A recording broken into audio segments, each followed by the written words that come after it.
Welcome to the Slop Farm. Enjoy the video. In this video, I will explain how to use HTML files. An HTML file is essentially the blueprint for a web page, containing text and instructions that your web browser understands. It tells the browser how to display content, from headings and paragraphs to images and links.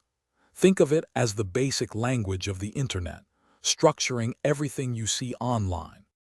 Creating an HTML file is straightforward.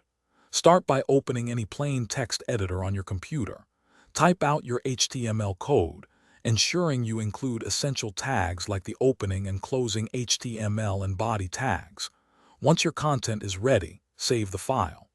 The crucial step here is to give it a name ending with either .html or .htm like my first page. HTML. Now that you've created your HTML file, let's see it in action. Navigate to where you saved the file on your computer.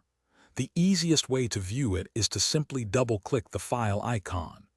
This will automatically open your web page in your computer's default internet browser, such as Chrome or Firefox, displaying your content as a live web page. Every HTML document typically begins with the doctype HTML declaration. The document is then divided into two main sections: the head, which holds information about the page, and the body, where all your visible content resides. To make changes, simply go back to your text editor, modify the code, and save the file. Refresh your browser to see the updates instantly.